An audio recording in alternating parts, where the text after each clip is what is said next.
அண்ணா பல்கலைக்கழக மாணவி பாலியல் வன்கொடுமை வழக்கின் குற்றவாளி ஞானசேகரனுக்கு ஆயுள் தண்டனை.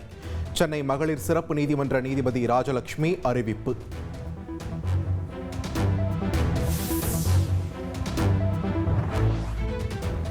ஞானசேகரனுக்கு 30 ஆண்டுகள் தண்டனை குறைப்பு இல்லாமல் ஆயுள் தண்டனை. 90,000 ரூபாய் அபராதமும் விதிப்பு.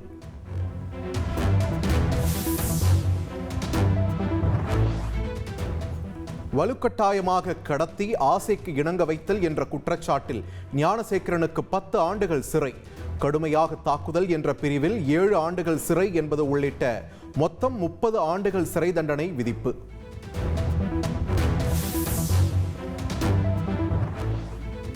அண்ணா பல்கலைக்கழக பாலியல் வன்கொடுமை வழக்கில் முக்கிய சாட்சியாக விளங்கிய ஞானசேகரனின் செல்போன் 11 குற்றச்சாட்டுகளுக்கும் தனித்தனியே தண்டனை மற்றும் அபராதங்கள் விதிப்பு.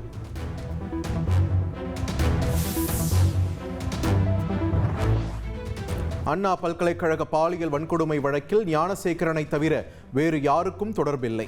சம்பவத்தின் போது ஞானசேகரனின் செல்போன் ஃபிளைட் மோடில் இருந்தது தடயவியல் ஆய்வில் நிரூபிக்கப்பட்டுள்ளதாகவும் அரசு தரப்பு வழக்கறிஞர் மேரி ஜெயந்தி விளக்கம்.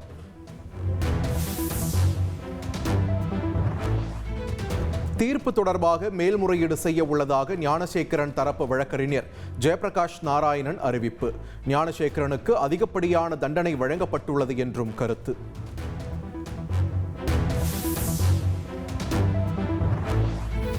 பாலியல் குற்றவாளிகளுக்கு முன்விடுதலை கிடையாது என அண்மையில் தமிழக அரசு கொண்டு வந்த சட்ட திருத்தத்திற்கு ஏற்ப நீதிமன்றம் தீர்ப்பு. நீதிமன்றத்தின் தீர்ப்பை நன்றி கூறி வரவேற்பதாக முதலமைச்சர் மு க ஸ்டாலின் எக்ஸ் தளத்தில் பதிவு.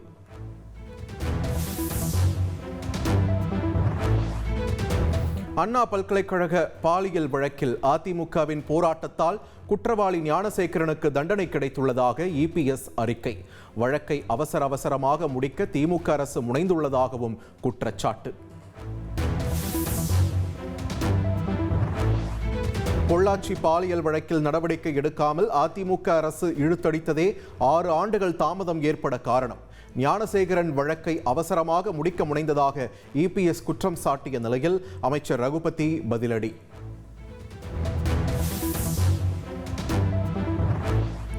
அண்ணா பல்கலைக்கழக பாலியல் வழக்கில் ஞானசேகரனுக்கு விதிக்கப்பட்ட தண்டனை. தமிழக வெற்றிக் கழக தலைவர் விஜய் வரவேற்பு.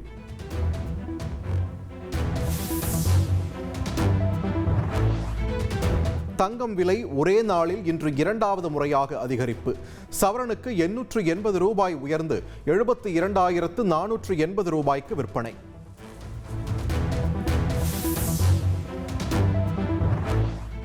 தமிழகத்தில் 2 நாட்களுக்கு ஓரிரு இடங்களில் இடி மின்னலுடன் கூடிய மிதமான மழைக்கு வாய்ப்பு.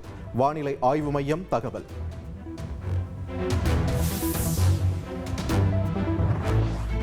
தமிழகத்தில் அதிகபட்ச வெப்பநிலை இயல்பை விட 2 முதல் 3 டிகிரி செல்சியஸ் வரை அதிகரிக்க வாய்ப்பு.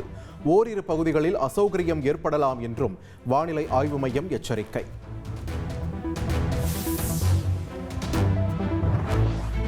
அசாம், மணிப்பூர் உள்ளிட்ட பகுதிகளில் புரட்டி போட்ட கனமழை. வெள்ள பாதிப்புகளில் சிக்கி இதுவரை 40 பேர் உயிரிழப்பு.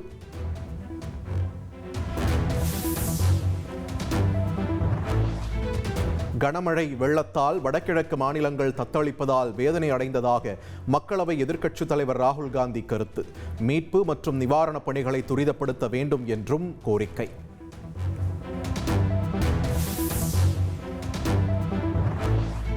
சிக்கிம் மாநிலம் சாட்டனில் உள்ள ராணுவ முகாமில் நிலச்சரிவு. ராணுவ வீரர்கள் 3 பேர் உயிரிழப்பு, 6 பேர் மாயம்.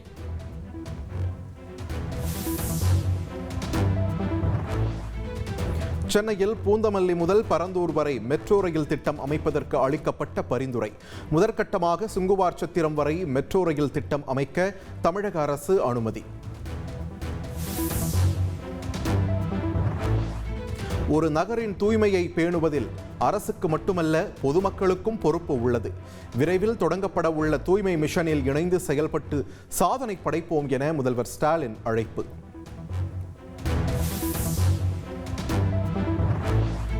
தக் லைஃப் படத்தை கர்நாடகாவில் திரையிட பாதுகாப்பு வழங்க வேண்டும். கர்நாடக உயர்நீதிமன்றத்தில் ராஜ்கமல் நிறுவனம் மனு.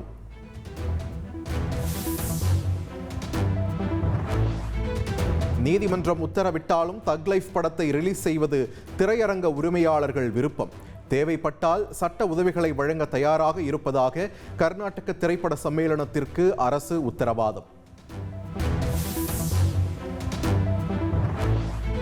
சென்னையில் திரைப்பட நடன கலைஞர்கள் சங்கத்தினரிடையே கைகலப்பு. சங்க தலைவர் தினேஷ் பதவி விலக கோரி வலுக்கும் எதிர்ப்பு.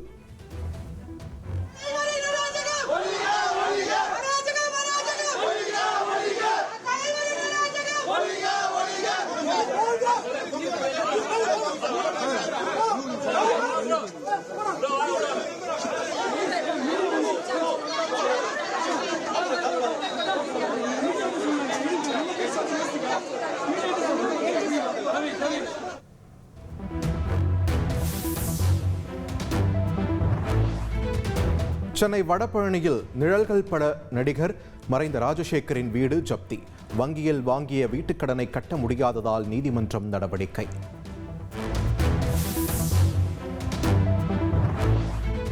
நாடு முழுவதும் இதுவரை கரோனா தொற்றால் 3961 பேர் பாதிப்பு. கடந்த 24 மணி நேரத்தில் 203 பேர் பாதிக்கப்பட்ட நிலையில் 4 பேர் உயிரிழந்த சோகம். புதிய வகை கரோனா வைரஸ் வீரியமற்றது என்பதால் அச்சப்பட தேவையில்லை. உயிர் பாதிப்பை ஏற்படுத்தாது என்பதால் பெரிய அளவிலான கட்டுப்பாடுகள் இல்லை என்றும் அமைச்சர் மா சுப்பிரமணியம் விளக்கம்.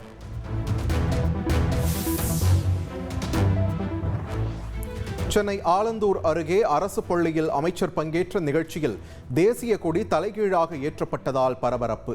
மீண்டும் கொடியை கீழே இறக்கி மாற்றி ஏற்றப்பட்டது.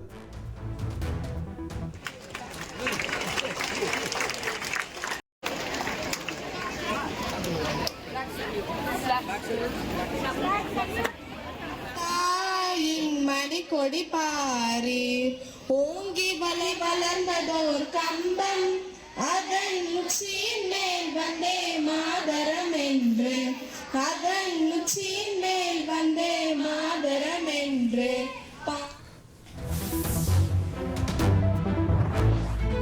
மனுஷி திரைப்படத்திற்கு சென்சார் சான்று வழங்க மறுத்ததை எதிர்த்து இயக்குனர் வெற்றிமாறன் வழக்கு.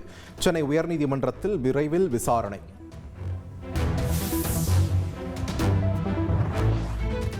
பாமக கட்சி அமைப்பு விதிகளின்படி முழு அதிகாரமும் ராமதாசுக்கே உள்ளது. அன்புமணி விரைவில் ராமதாஸை சந்திப்பார் என பாமக அரசியல் குழு தலைவர் பேராசிரியர் தீரன் பேட்டி.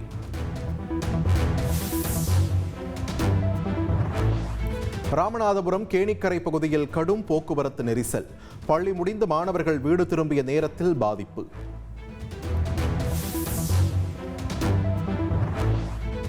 சேலம் ஏற்காடு கொண்டை ஊசி வளைவுகளில் ஆபத்தான முறையில் வீடியோ எடுத்து ரீல்ஸ். அத்துமீறிய இளைஞர்கள் மீது நடவடிக்கை எடுக்க பொதுமக்கள் கோரிக்கை. கன்னியாகுமரி மாவட்டத்தில் ஓடும் ரயிலில் நடனமாடி ரீல்ஸ் பதிவிட்ட விவகாரம். தெரியாமல் செய்துவிட்டேன் என மன்னிப்பு கேட்டார் இளம்பெண். இந்த மாதிரி பொண்ணு இப்படி பண்ணிட்டு இருக்கேன் அப்படின்னு. ஸோ தயவு செஞ்சு இதை எனக்கு பார்க்கும்போது எனக்கு ரொம்ப கஷ்டமாயிட்டு. எனக்கு எல்லாரும் கேட்கும்போது கேள்வி மேல கேள்வி கேட்குறாங்க. தப்பு தான், எனக்கு அது தெரியல. ஸோ அது விளையாட்டுத்தனமா பண்ணிட்டேன். இவ்வளோ ப்ராப்ளம் வந்ததுக்கு அப்புறம் நான் அதுக்கப்புறம் வீடியோ டெலிட் பண்ணிட்டேன். பொள்ளாச்சியில் வீட்டில் தனியாக இருந்த கல்லூரி மாணவி குத்திக் கொலை. காதல் விவகாரத்தில் தனியார் நிதி நிறுவன ஊழியர் வெறிச்செயல்.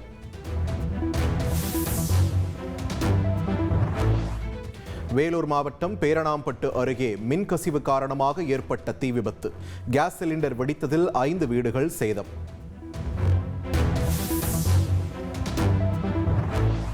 தஞ்சாவூர் அருகே மதுபான கடையில் யார் முதலில் மது வாங்குவது என்பதில் ஏற்பட்ட தகராறில் இளைஞர் குத்திக் கொலை. 4 இளைஞர்களை பிடித்து காவல்துறையினர் விசாரணை.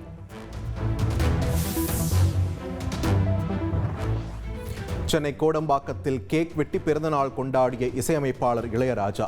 சிரமங்களை கடந்து தன்னை பார்க்க வந்த ரசிகர்களுக்கு நன்றி என உருக்கம். அயோத்தி ராமர் கோவிலின் 2ஆம் கட்ட பிராண பிரதிஷ்டை நிகழ்வு. தங்கமுலாம் பூசப்பட்டு ஜொலிக்கும் கோவிலில் உள்ள கோபுர கலசங்கள். பிரபல உணவகத்தில் கழிவறையில் வைத்து பாத்திரங்கள் கழுவிய ஊழியர். உத்தரப்பிரதேச மாநிலம் மதுராவில் முகம் சுழிக்க வைத்த சம்பவம். रियल नहीं बनाते हम कभी। रियान भाई ये देखो बर्तन धो रहे हैं और घर पे कहते हैं गरीब आदमी है ये,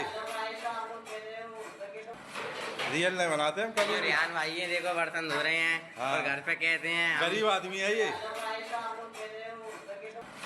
रियल नहीं बनाते हम कभी। रियान भाई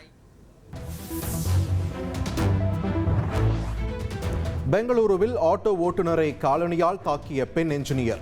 போலீசில் புகார் அளிக்கப்பட்ட நிலையில் ஆட்டோ ஓட்டுநரின் காலை தொட்டு மன்னிப்பு கேட்டார் பெண்.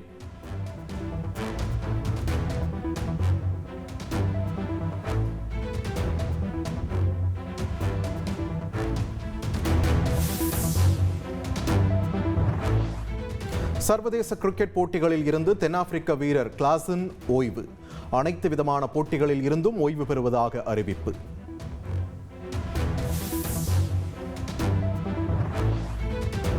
ஐபிஎல் தொடரின் இறுதிப் போட்டியில் நாளை பஞ்சாப் மற்றும் பெங்களூரு அணிகள் பலப்பரீட்சை.